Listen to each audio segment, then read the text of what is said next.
So good morning student, welcome to my YouTube channel Uttam classes. और आज मैं आप लोगों के सामने, जैसा कि आपको पता है कि मैं रिप्रोडक्शन टॉपिक आपको पढ़ा रहा हूँ और मैंने अपना बहुत सा पार्ट बाय पार्ट करके बनाया हुआ है।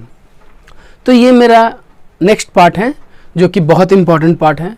ठीक है, इसको आपको ज़रूर गौर से सुनना चाहिए, देखना चाहिए और जो भी मैं इम्पॉर्टेंट चीज़ आपको बताऊं उसको आप नोट कर सकते हैं। ठीक है, तो आज का जो हमारा टॉपिक है वो है ह्यूमन रिप्रोडक्टिव सिस्टम। ओके, तो ह्यूमन रिप्रोडक्टिव सिस्टम में क्या पढ़ना है, तो सबसे पहले हमें पता होना चाहिए कि मैंने यहाँ पर ह्यूमन रिप्रोडक्टिव सिस्टम लिखा, तो इस ह्यूमन में दोनों आ जाते हैं। मेल रिप्रोडक्टिव सिस्टम अलग, फीमेल रिप्रोडक्टिव सिस्टम अलग। ओके, और मैं आपको पहले ही बता चुका हूं कि ये जो रिप्रोडक्टिव सिस्टम होता है ये बचपन से, बर्थ से ही ह्यूमन में होता है, चाहे वो मेल हो या फीमेल हो, दोनों में होता है। बट प्यूबर्टी, मैंने इसके पहले आपको बताया था प्यूबर्टी क्या होता है। जब सेक्सुअली मैच्योर्ड होता है ह्यूमन, या वो मेल हो या फीमेल, ठीक है ना, तब ये काम करना शुरू करता है ह्यूमन रिप्रोडक्टिव सिस्टम। तो ह्यूमन रिप्रोडक्टिव सिस्टम जो है उस बहुत इंपॉर्टेंट है ये। ठीक है, तो इसमें सबसे पहले हमें क्या पढ़ना है, मेल रिप्रोडक्टिव सिस्टम के बारे में पढ़ना है। ठीक है, मेल रिप्रोडक्टिव सिस्टम। और देखिए मेल कौन होता है, नॉर्मली है मैन, तो इसको हम ये भी बोल सकते हैं कि हमें जो पढ़ना है मेल रिप्रोडक्टिव सिस्टम। ठीक है, ये देखिए ये जो मैंने फिगर बनाया है। और एक बात मैं पहले मैं एक्सक्यूज कर देता हूँ कि फिगर जो डायग्राम होता है वो मुझसे थोड़ा सा, मैं उसमें थोड़ा वीक हूँ, बट मैंने कोशिश किया कि आपको समझा दूँ, समझने से हमें मतलब होता है। तो चलिए मैं बताता हूँ मेल रिप्रोडक्टिव ऑर्गन के बारे में। तो इसके पहले मेल रिप्रोडक्टिव ऑर्गन में आता क्या क्या है, देखिए यहाँ पर मैंने एक लिखा है, जो मैं रेड से कलर कर रहा हूँ। ओके, जो भी रेड से कर रहा हूँ वो मेल रिप्रोडक्टिव ऑर्गन है। ये है टेस्टिस, ये है स्क्रोटम, ये है एपिडाइडाइमिस, ये है penis, urethra, bladder, seminal vessels और ये है वैस डिफेंसेस, या इसी को स्पर्म डक्ट भी बोलते हैं। ये जितने ही मैंने रीड किया है, अगर आपके एग्जाम में ये क्वेश्चन है कि मेल रिप्रोडक्टिव ऑर्गन, ठीक है ना, तो उसके मेन ऑर्गन कौन कौन से हैं, तो मैं फिर से बता देता हूँ। यूरेथ्रा है लिखा हुआ, ये पेनिस लिखा हुआ है, टेस्टिस लिखा हुआ है, स्क्रोटम, एपिडाइडमिक्स, स्पर्म डक्ट या इसी को वैस डिफरेंसेस बोलते हैं। यूरेथ्रा, यही है यूरेथ्रा जो कि यहाँ है, ब्लैडर और ये सेमिनल वेसल, सेमिनल वेसी क्या लिखा हुआ है, हाँ सेमिनल वेसिसल्स। तो अब हम जानेंगे कि मेल रिप्रोडक्टिव ऑर्गन करता है कैसे काम, और जो भी इंपॉर्टेंट पॉइंट होगा प्लीज आप ध्यान से सुनिएगा। ओके, तो चलिए मैं बताता हूँ आपको। देखिए मैंने लिखा ह्यूमन रिप्रोडक्टिव ऑर्गन। तो देखिए सबसे पहले, क्योंकि इस पार्ट के बारे में हमें जानना है तो हमें ध्यान से सुनना होगा जरूर इस वीडियो को। ठीक है, तो देखिए सबसे पहले ह्यूमन जो रिप्रोडक्टिव सिस्टम होता है उसमें सबसे जो मेन होता है वो होता है टेस्टिस। क्या होता है, टेस्टिस। तो टेस्टिस जो होता है वो पेयर में होता है, पेयर मतलब जोड़ा में, ओवल शेप का होता है टेस्टिस। ठीक है, टेस्टिस ओवल शेप का पेयर में होता है मेल में। ओके, मेल का जो प्राइमरी रिप्रोडक्टिव सिस्टम सबसे मेन है वो टेस्टिस है। और टेस्टिस का काम क्या है, देखिए यहाँ पर ये टेस्टिस है, ये जो मैं यहाँ दिखा रहा हूँ ये है टेस्टिस। ठीक है, तो ये जो होता है ये ओवल शेप का होता है और टू होता है, पेयर में होता है। ओके, इसका काम है to make male sex sperm and also testosterone. Sperm को बनाता है जो कि रिप्रोडक्शन के लिए बहुत इंपॉर्टेंट है, और टेस्टेस्टेरोन बहुत से चेंजेस जो हमारे बॉडी में होता है, ठीक है ना, बेयर्ड आना, मॉस्टक, ये सब बहुत सा ऐसा है जिसका क्या ना इसका काम है। तो देखिए यहाँ पर टेस्टिस बना। ठीक है, मैं आपको दोनों चीज बताते चल जाता हूँ, फंक्शन भी बताते चल जाता हूँ और कहाँ है मैं आपको फिगर में भी दिखाते चल जाता हूँ। तो देखिए यहाँ पर टेस्टिस है, जो मैंने इसका फंक्शन लिखा है, यहाँ पर पेयर में होता है, ओवल शेप का होता है। ठीक है, और यहाँ पर है देखिए टेस्टिस। ठीक है, अब देखिए टेस्टिस जो होता है ये टेस्टिस है, और ये टेस्टिस जो होता है ये एक पाउच में होता है। ठीक है, पाउच जिसको कहते हैं क्या, स्क्रोटम। क्या कहते हैं इसको, स्क्रॉटम। ये स्क्रॉटम में मतलब पाउच जैसा होता है, उसी के अंदर ये टेस्टिस होता है पेयर में। ओके, जब ये स्क्रॉटम जो होता है, ठीक है ना, ये ह्यूमन नहीं बोल सकते, मेल के बॉडी के आउटसाइड होता है, ठीक है ना, मेल के बॉडी के एब्डोमेन कैविटी से आउटसाइड ये होता है मेल रिप्रोडक्टिव ऑर्गन का ये पार्ट। ओके, ये पार्ट जो होता है स्क्रॉटम बोलते हैं, जो टेस्टिस होता है वो बाहर होता है।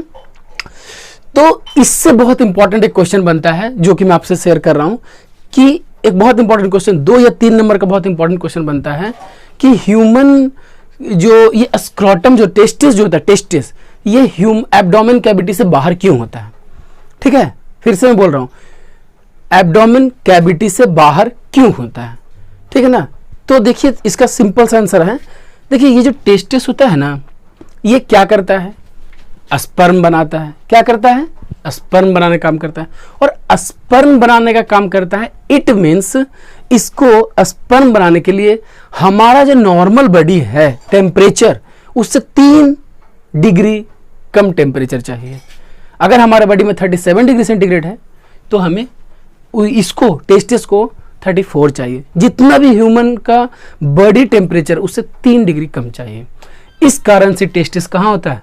आउटसाइड में होता है। ये क्वेश्चन है, ठीक है ना। और मैं एक अच्छा चीज़ आपको बता देता हूँ कि मैं जितना भी मेरा रिप्रोडक्शन चैप्टर का जो भी पार्ट है, मैं सारे पार्ट्स को एक मतलब कि कुछ क्वेश्चन जो मुझे इंपॉर्टेंट लगता है मैं अपने डिस्क्रिप्शन में लिंक दे दिया हूँ, आप इसको डाउनलोड करके सोल्व कर सकते हैं। ओके, तो इसमें भी मैं क्वेश्चन बनाकर आपको दे दूंगा, लेकिन फिर भी मैं इस क्वेश्चन का आंसर आपको बता रहा हूँ कि एब्डोमेन कैविटी के बाहर क्यों होता है, क्योंकि it require 3 degree less than the human temperature. Okay, so it क्योंकि इसको बनाना होता है। अब देखिए ये टेस्टिस का काम तो मैंने आपको बता दिया, आप थिंक आपको समझ में भी आ गया होगा। तो टेस्टिस के बाद देखिए यहाँ टेस्टिस पे बना, यहाँ टेस्टिस में बना, क्या बना? स्पर्म। और ये देखिए ये जो मैंने कॉइल टाइप का दिखाया है, कॉइल टाइप का दिखाया है, इसको कहते हैं एपिडाइडमिस। ये एपिडाइडमिस क्या करता है? देखिए, स्टोर स्पर्म टेम्पोरली मतलब कुछ समय के लिए स्टोर करता है स्पर्म को। ओके, यहाँ टेस्टिस बना, टेस्टिस में स्पर्म बना, यहाँ पर थोड़ा देर के लिए स्टोर्ड हुआ। अब जब यहाँ से स्टोर्ड हुआ तो उसके बाद देखिए यहाँ से स्टोर्ड होकर यहाँ से जा रहा है स्पर्म डक्ट में। कहाँ से जा रहा है? स्पर्म डक्ट, या इसी को वास डिफरेंसेस बोलते हैं। इसका क्या काम है? वास डिफरेंसेस का, carried sperm to the urethra coming from the bladder.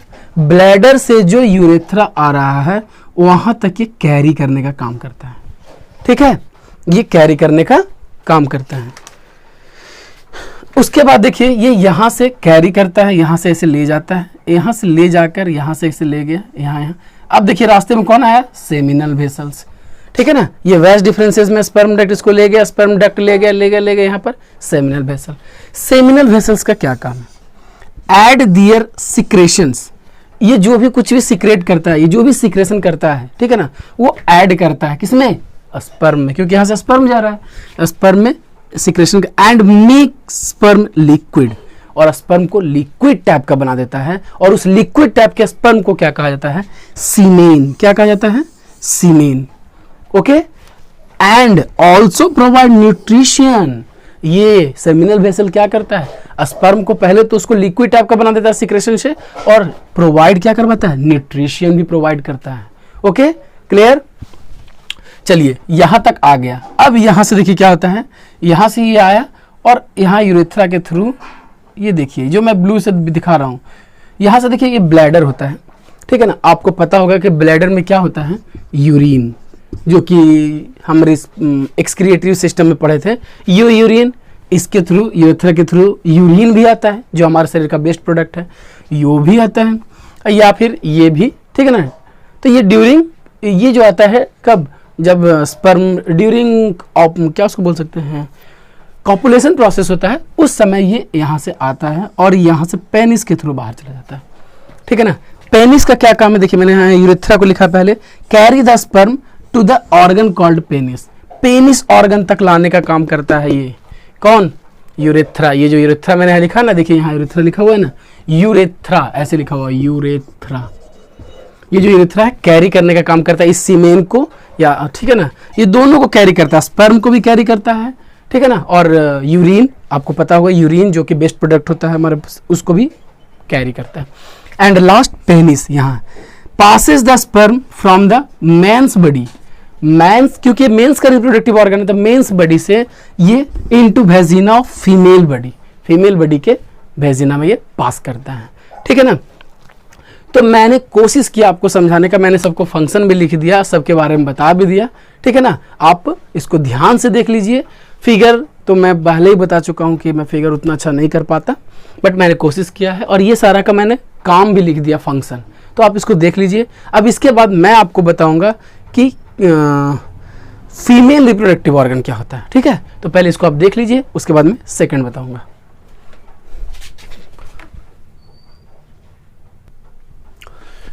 Okay, तो यहाँ पर मैंने अब आपको बनाया है फीमेल रिप्रोडक्टिव ऑर्गन, ठीक है ना। तो देखिए फीमेल रिप्रोडक्टिव ऑर्गन, लेकिन उसके पहले वही काम, फीमेल रिप्रोडक्टिव ऑर्गन या फिर इसी को फीमेल को वोमेन रिप्रोडक्टिव ऑर्गन भी हम बोल सकते हैं। सो इसमें क्या क्या इंपॉर्टेंट पहले है, जब आपसे पूछे कि फीमेल रिप्रोडक्टिव ऑर्गन का मेन पार्ट कौन सा है, तो मैंने यहाँ पर लिखा है, देखिए सबसे मेन पार्ट जो होता है, ठीक है ना, यहाँ मैंने ओविडक्ट लिखा है, ये ओवरी होगा, ठीक है ना, ओवरी जो कि 2 होता है, वेजिना, ठीक है ना, ये देखिए ये जो लिखा है यूटेरस, ये ओविडक्ट, ठीक है ना, ये भी ओविडक्ट है। तो ये 1, ठीक है, 2, 3 एंड 4, ये 4 इंपॉर्टेंट पार्ट्स होते हैं किसके, तो फीमेल रिप्रोडक्टिव ऑर्गन के। तो चलिए ये फीमेल रिप्रोडक्टिव ऑर्गन होता है, तो मैं इसके बारे में बात करता हूँ। तो देखिए सबसे पहले ओवरी, ठीक है, तो ओवरीज, मैंने ओवरी, ये ओवरी देखिए यहाँ 2 ओवरी है, ये देखिए ये जो दिख रहा है ना, ये ओवरी है। तो ये ओवरी वही ओवल टाइप का होता है, जो कि जैसे मैंने मेल में बताया था ओवल टाइप का होता है, और ये पेयर में होता है, मतलब एक इधर है और एक इधर है। ये फीमेल रिप्रोडक्टिव, फिगर पर मत जाइएगा, कोशिश कीजिएगा अपने बुक पे देखिए, ठीक है ना, क्योंकि मैं सिर्फ फिगर को समझा सकता हूँ, फिगर मेरे से उतना अच्छा बनता नहीं है। देखिए तो यहाँ पर ओवरी है, to make egg and oestrogen and progesterone, मतलब कि एक तो पहले एग बनाता है जिसको ओवम भी बोलते हैं, ठीक है ना, ओवम, एग, ओवा, ये सब बोला जाता है इसको। जब प्यूबर्टी आता है फीमेल में, तब ये जो है ये एग बनाने का काम करता है, कौन, ओवरी। ये भी देखिए एग बना रहा है यहाँ पर, ये भी बनाएगा एग। अब देखिए उसके बाद ये ऑस्ट्रोजन और भी बहुत से चेंजेज होते हैं जो हार्मोन्स होते हैं, ये भी बनाया जाता है इसके द्वारा, ठीक है, ओवरी के द्वारा। अब हमें आगे जानना है, ये देखिए यहाँ ओवरी में बन गया, ठीक है ना। अब ध्यान से देखिए यहाँ पर मैंने यहाँ पर लिखा फ्यूनल ऑफ ओविडक्ट। देखिए ये कंप्लीटली, ये जो ये है ना, ये कंप्लीटली इसको कवर नहीं करता है, ऊपर फ्यूनल टाइप का होता है, यहाँ पर भी ये कंप्लीटली कवर नहीं करता है, बल्कि फ्यूनल टाइप का होता है, ऑलमोस्ट कवर करता है बट पूरा कवर नहीं करता है। तो देखिए ओविडक्ट का क्या काम है, देखिए ये यहाँ से हुआ, और ये ओविडक्ट का ही फ्यूनल है, funnel of oviduct, funnel of oviduct, इसके थ्रू एक यहाँ से गया, ठीक है ना, यहाँ ये क्या है, ओविडक्ट है, ये क्या है, ओविडक्ट, जिसका दूसरा नाम क्या है, फ्लॉपियन ट्यूब। एग्जाम के पॉइंट ऑफ व्यू से 1 नंबर का सबसे बहुत इंपॉर्टेंट क्वेश्चन है, फ्लॉपियन ट्यूब। ओविडक्ट का अनदर नेम क्या है, फ्लॉपियन ट्यूब। फ्लॉपियन ट्यूब का अनदर नेम क्या है, ओविडक्ट, ठीक है, याद रखिएगा। तो देखिए ये भी ओविडक्ट है, और इधर भी तैयार होता है, ये भी ओविडक्ट है। तो ये डक्ट का मतलब होता है पाइप जैसा, देखिए आपको दिख भी रहा होगा ये पाइप जैसा। तो ये यहाँ से रिलीज हुआ क्या, एग रिलीज होकर कहाँ गया, ओविडक्ट में गया, यहाँ से भी ओविडक्ट में है। तो ओविडक्ट में क्या होता है, जो हम फंक्शन देख लेते हैं, egg release by ovary goes into the oviduct, जो कि मैंने आपको बताया, and fertilization of egg by sperm take place here. यहीं पर फर्टिलाइजेशन का प्रोसेस होता है, यहीं पर, ठीक है ना, यहाँ से होता है और यहीं पर फर्टिलाइजेशन। अब आपको कहना ये होगा कि यहाँ पर से तो एग जा रहा है, स्पर्म कहाँ से आया, ठीक है, थोड़ा सा वेट कीजिए, समझ में आ जाएगा। चलिए तो यहाँ तक आ गया, यहाँ पर आ गया, क्या आ गया, ओवरी। अब देखिए क्या होता है, यूटेरस, ये है यूटेरस, ये जो है यूटेरस, जिसको आई थिंक बॉम्ब भी बोलते हैं। The growth and development of fertilize egg, देखिए यहाँ तक तो ये आता सही बात, फिर जैसे ही इसको स्पर्म मिलता तो यहीं पर फर्टिलाइज एग बन जाता है, यहीं पर फर्टिलाइज एग बन जाएगा यहीं पर, और ये फर्टिलाइज एग यहाँ पर आता है, यूटेरस में। कहाँ? यूटेरस में, ठीक है ना। और इसी यूटेरस में आकर क्या होता है? Growth and development of fertilize egg into a baby. यहाँ पर स्वाद कुछ सिंपल है। And development of fertilization egg का होता है और यही फिर डेवलपमेंट होते होते होते होते एक बेबी का रूप ले लेता है, ठीक है। वेजिना, ये देखिए वेजिना यहाँ पर होगा, ठीक है ना, मैंने यहाँ लिखा होगा, ये वेजिना लिखा होगा। इट रिसीव द पेनिस, ठीक है ना, ये पेनिस को रिसीव करता है फॉर पुटिंग स्पर्म, स्पर्म को पुट करने के लिए into the women's body. Women's, तो यहाँ से वोमेन्स बॉडी मतलब वोमेन्स बॉडी का जो वेजिना पार्ट होता है, यहाँ से ये स्पर्म को यहाँ से स्पर्म यहाँ जाता है और यहीं पर होता है फर्टिलाइजेशन। यहाँ जैसे फर्टिलाइज एग बन जाता है तब जाकर यहाँ पर आता है और ये फिर अच्छे समय तक न्यूट्रिशन मिलते रहता है, डेवलपमेंट होते रहता है। तो यहाँ पर फर्टिलाइजेशन होता है, ठीक है ना, फर्टिलाइजेशन यहाँ पर होता है। एक बहुत इंपॉर्टेंट क्वेश्चन ये पूछता है कि स्पर्म एंड ओवम का फर्टिलाइजेशन कहाँ होता है, वेयर? तो ये होगा ओविडक्ट में। तो मैंने आपको कोशिश किया इसको समझाने का, ठीक है ना। एक कम्प्लेक्स फिगर था जो मेरे लिए तो काफ़ी कम्प्लेक्स था, ठीक है। आप भी कोशिश कीजिएगा अपने बुक में देखकर एक फिगर इसको बनाकर इसको समझने का कोशिश किया, मैंने ट्राई किया समझाने का। सबका फंक्शन मैंने यहाँ पर लिख दिया, ठीक है ना। थोड़ा कम्प्लेक्स होता है, मेल रिप्रोडक्टिव ऑर्गन थोड़ा कम्प्लेक्स होता है। बहुत सा को कन्फ्यूजन होता है कि यहाँ पर स्पर्म आएगा कैसे। तो पहले क्या होता है कि स्पर्म यहाँ आता है, यहाँ जब यहाँ फर्टिलाइजेशन होता है तब जाकर ये यहाँ पर क्या कहते हैं, यूटेरस में ये फर्टिलाइज आता है, इसको हम जायगोट भी बोलते हैं। और फिर ये रिप्रोडक्शन का प्रोसेस होता है, ग्रोथ होता है। चलिए, तो ये मैंने आपको बताया मेल रिप्रोडक्टिव ऑर्गन और फीमेल रिप्रोडक्टिव ऑर्गन, ठीक है। तो मेल रिप्रोडक्टिव ऑर्गन और फीमेल रिप्रोडक्टिव ऑर्गन के बाद और भी बहुत से पॉइंट्स हैं जो मैं आपको बताऊंगा, लेकिन पहले इसको देख लीजिए। फंक्शन मैंने लिख लिया, आई थिंक आपको फंक्शन तो लिख ही लेना चाहिए क्योंकि फंक्शन बहुत इंपॉर्टेंट होता है। ओविडक्ट का पूछता है, ओवरी का पूछता है, यूटेरस का पूछता है, वेजिना, सबका फंक्शन पूछता है। फिर इसके बारे में आपको और भी बहुत से टर्म्स बताऊँगा, पहले इसको देख लीजिए।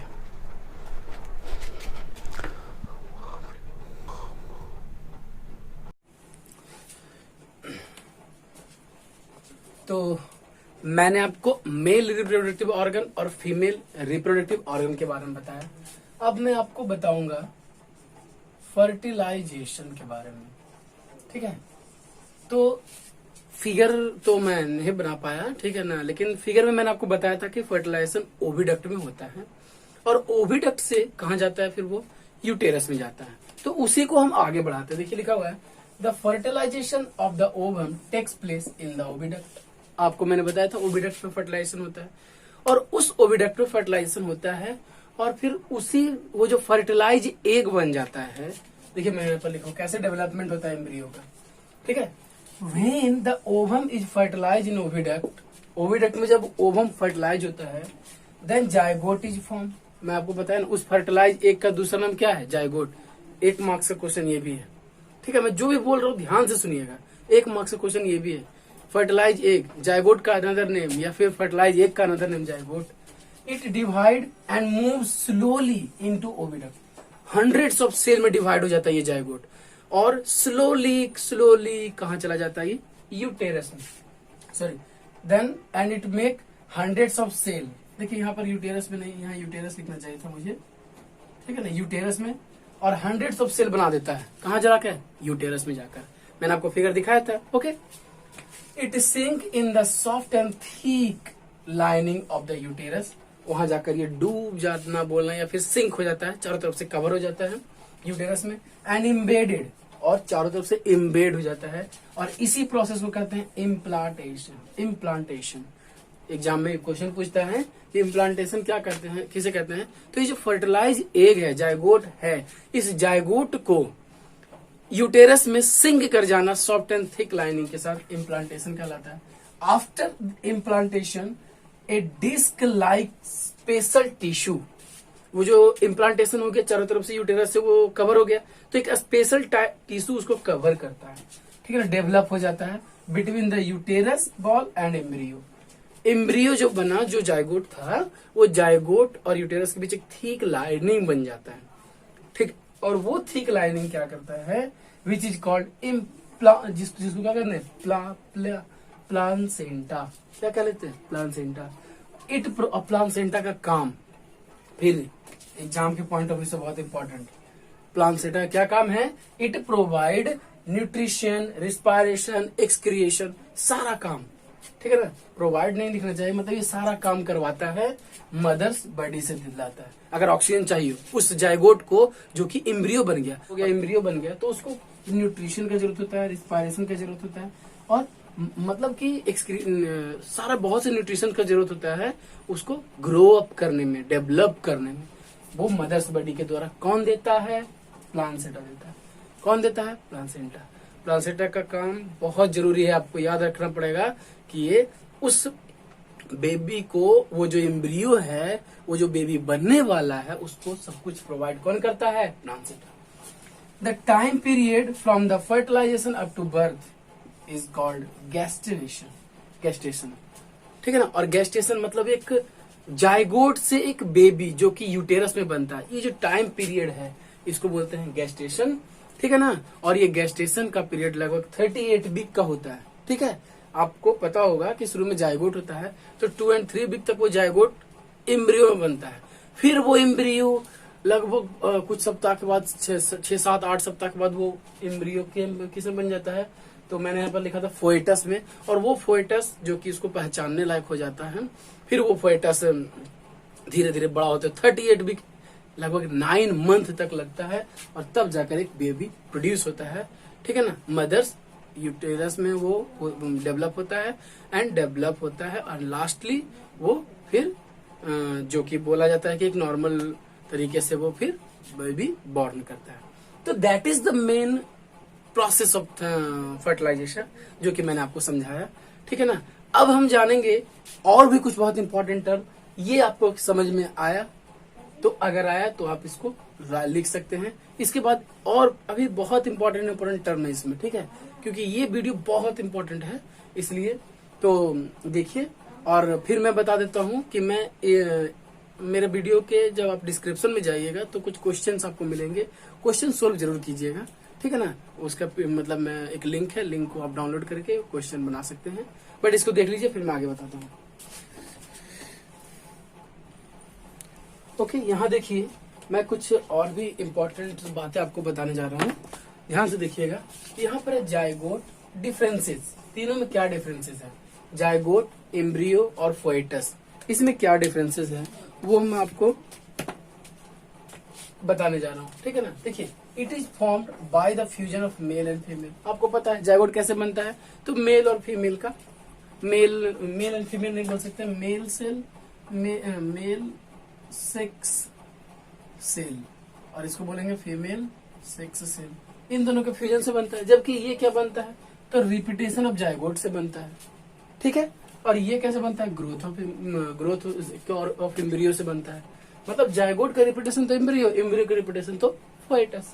फिर it is beginning of the baby, सही बात है, एकदम शुरुआत, एकदम जब मतलब फर्टिलाइज एग, वही ना हुआ जायगोट उस।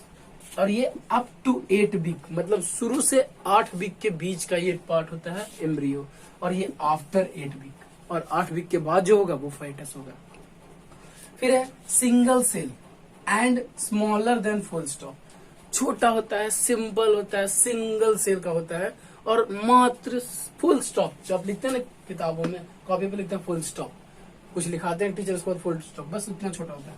ये मल्टी सेलर होता है, ठीक है ना। और ये भी मल्टी सेलर होता है, लेकिन इसमें पार्ट्स कैन बी आइडेंटिफाइड, मतलब बेबी का पार्ट्स को आइडेंटिफाई किया जा सकता है, उसका ईयर, उसका हैंड, लेग, ये सब आइडेंटिफाई किया जाता है through the ultrasound. Okay, then ये हो गया। अब कुछ पार्ट्स और भी बहुत इंपॉर्टेंट है जो कि मैं आपको बताऊं, इसको आप लिख लीजिए, बहुत इंपॉर्टेंट। कभी कभी एग्जाम में पूछता है ये कि जायगोट, एम्ब्रियो और फोएटस में क्या है डिफरेंसेस। ओके, तो अब मैं आपको बताऊंगा कि एकदम लास्ट टॉपिक जिसको, जो कि एग्जाम के पॉइंट ऑफ व्यू से बहुत ही इंपॉर्टेंट है, उसको मैं आपको बताऊंगा। तो वो टॉपिक है क्या?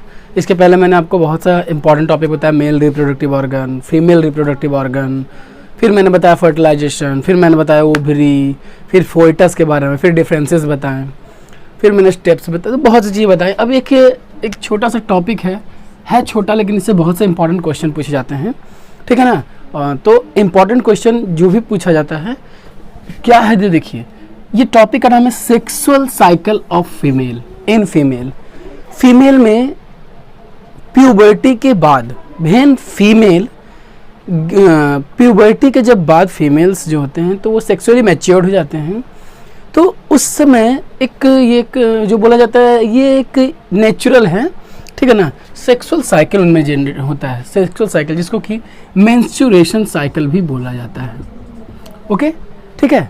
तो ये मेंस्ट्रुएशन साइकिल से बहुत इंपॉर्टेंट क्वेश्चन पूछा जाता है, इसलिए मैं इस टर्म को कोशिश करता हूँ समझाने का। तो देखिए मैंने लिखा है the release of an ovum from ovary is called evolution, ठीक है ना। ओवल्यूशन का प्रोसेस होता है फीमेल्स में प्यूबर्टी के जस्ट मतलब प्यूबर्टी होता है, उसके बाद ये स्टार्ट हो जाता है ओवल्यूशन। और क्या होता है ओवल्यूशन, कहते किसको है, ओवम का रिलीज होना ओवरी के थ्रू जो ओवम का रिलीज होता है। तो होता क्या है, in human female the ovary start releasing ovum once every 28 days from the age at puberty. Puberty के एज के बाद हमेशा 28 डेज 28 दिन के बाद ये बनना शुरू होता है। हर एक मंथ के 28 डेज के बाद, मतलब हर एक 28 डेज में ये बनता है क्या, तो ओवम बनता है। ओके, तो देखिए आपको मैंने बताया था कि ओवम बनता है, तो ओवम को स्पर्म चाहिए फर्टिलाइजेशन के लिए। ओके, देखिए मैंने यहाँ लिखा है बिफोर ओवल्यूशन, जब ओवल्यूशन का काम होता है उसके ही पहले the inner lining of uterus become thick and soft with lots of blood capillary. मतलब ओवल्यूशन होने वाला है, मतलब ओवम बनने वाला होता है ओवरी में, उसके जस्ट पहले ही यूटेरस, मैंने आपको फिगर में दिखाया था, यूटेरस में क्या होता है, एक सॉफ्ट और थिक लाइनिंग जो कि ब्लड कैपिलरी से भरा होता है, ठीक है ना, वो बन जाता है यूटेरस में।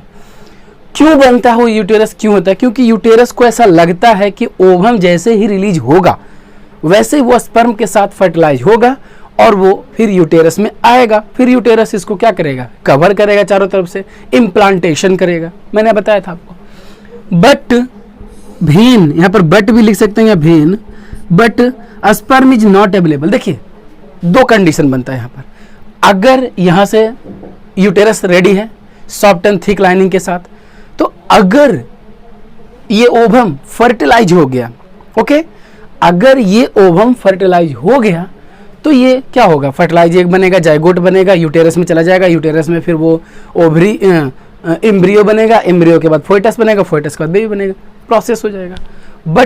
बट अगर ऐसा हो कि स्पर्म्स को ना मिले, देखिए ये जो मैंने बताया कि बेबी बनेगा, एम्ब्रियो होगा, फोइटस कब होगा, जब उसको स्पर्म मिलेगा तब फर्टिलाइज होगा। लेकिन in case when sperm is not available, अगर स्पर्म अवेलेबल ना हो, और आपको पता ही है स्पर्म अवेलेबल, क्योंकि देखिए प्यूबर्टी स्टार्ट होता है 13 to 14, ठीक है ना, और इस एज में तो कॉपुलेशन का प्रोसेस होता नहीं, तो सिंपल सा बात है कि उस समय स्पर्म नहीं मिलता है, ठीक है ना। At the time of ovulation, जिस समय ओवल्यूशन हो रहा है उस समय अगर स्पर्म नहीं मिलेगा, then fertilization does not take place. Exactly सही बात है, फर्टिलाइजेशन नहीं होगा। एंड देन यूटेरस, यहाँ पर मैंने स्पेलिंग गलत लिखा है, यूटेरस लाइनिंग ब्रेक डाउन। अब यूटेरस पहले से तैयार था सॉफ्ट एंड थिक लाइनिंग के साथ कि उसको फर्टिलाइज एग मिलेगा, बट क्योंकि वो जो एग है वो तो फर्टिलाइज हुआ ही नहीं, तो वो क्या होता है, एग जो फर्टिलाइज होता नहीं है तो यूटेरस में फर्टिलाइजेशन होता नहीं है, एंड यूटेरस का जो लाइनिंग था, जो ब्लड कैपिलरी से बना था, आपको याद होगा मैंने यहाँ लिखा था ब्लड कैपिलरी कहाँ गया, कहाँ, यहाँ ब्लड कैपिलरी से सॉफ्ट एंड थिक, वो टूट जाता है, ब्रेक डाउन हो जाता है। And break down blood capillary and tissue comes out from the vagina in the form of bleeding, ठीक है ना। And this is the menstruation cycle, this is the sexual cycle. Okay, तो यही चीज़ समझाना था, ठीक है ना। और ये एक नेचुरल है, ठीक है ना, प्यूबर्टी के जस्ट बाद ही ये आना शुरू हो जाता है। और ये स्टॉप कब होता है, ठीक है ना, तो देखिए ये स्टॉप होने का दो चांस होता है, दो बार ये स्टॉप हो सकता है। एक, जब एक एज हो जाता है, ठीक है ना, एक एज होने का मतलब 45-50 के लगभग जब कोई वोमेन हो जाते हैं तो फिर ये स्टॉप हो जाता है ओवम का बनना, ठीक है। और दूसरा, जब ये फर्टिलाइज हो जाता है, तो फर्टिलाइज जब ओवल्यूशन हो रहा है और उस समय अगर इसको स्पर्म मिल जाता है तो फिर ये परमानेंट स्टॉप नहीं होता, टेम्पररी स्टॉप हो जाता है। कब तक, जब तक कि ए वोमेन प्रेग्नेंट है उस समय तक, ठीक है, जब तक कि वो 38 वीक तक वो बेबी प्रोड्यूस ना कर दे, रिप्रोड्यूस ना कर, तब तक के लिए वो स्टॉप होता है, फिर ये स्टार्ट हो जाता है, ठीक है ना। तो this is the natural cycle of human female.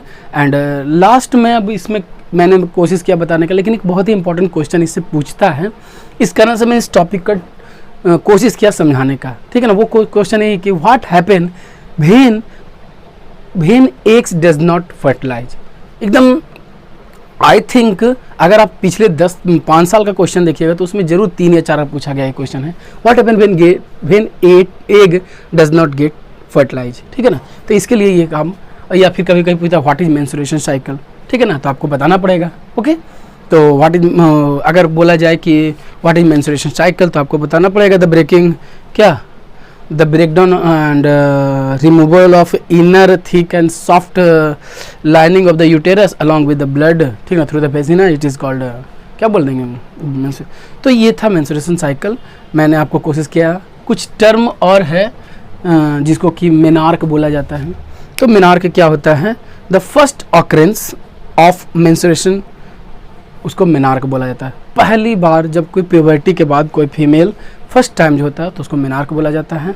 And एक होता है मेनापाउज, मेनापाउज, ठीक है ना, मैं यहाँ पर लिख देता हूँ अब ज़्यादा, मेनापाउज, ये मेनापाउज होता है permanent stoppage of menstruation cycle, ठीक है ना। परमानेंट स्टॉप मैंने बताया था 45 ईयर्स के आफ्टर ये परमानेंट स्टॉप हो जाता है, इसको मेनापाउज बोलते हैं। ये मेल में नहीं होता है ऐसा, मेल में स्टॉप नहीं होता है, ठीक है ना, फिर फीमेल में स्टॉप होता है। स्टॉप होने को मेनापाउज बोलते हैं और शुरू होने को मेनार्क बोलते हैं।